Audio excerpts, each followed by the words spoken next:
Hello, you're welcome to a new series, Business Lessons from the Bible. The Bible is not just a religious book, it's a manual for life. Basic information before leaving Earth is the most effective book we need on earth. All through this series, we'll be sharing tips and principles from the Bible that can help enhance our businesses. Stay through and you will be glad you did.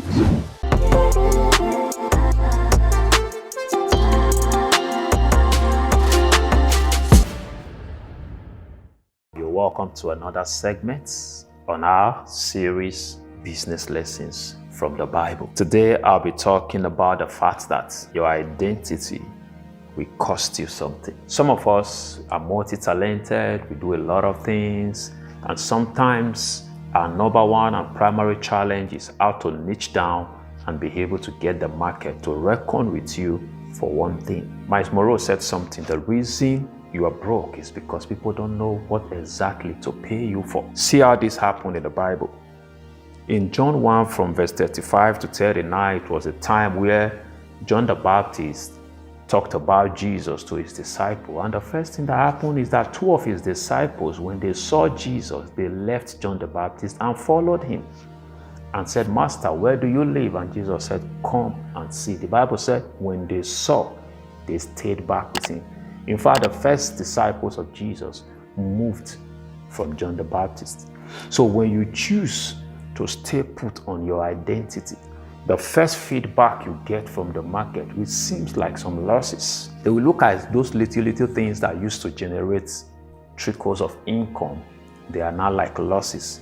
But the truth is, once your industry can reckon you with one thing and you master that thing, the industry pays you premium. That's why even in the medical field, of course, the medical doctors learn everything. They are taught everything. But when they get to the peak of their learning phase, they are made to specialize. That's why you then have a gynecologist who focuses on childbirth and all of those things. You don't have someone focuses on, and being a specialist will make you earn better. So in business, you ought to also become a specialist.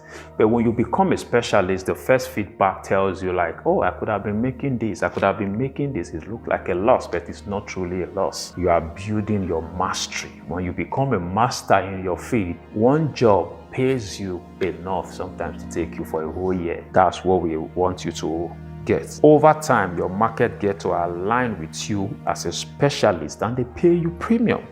So take a look at these action steps that will guide you. First, x-ray your market versus your strength. Then identify the gap in the market that your strength can take care of. Once you identify that gap that your strength can take care of, then of course, identify the market in the gap.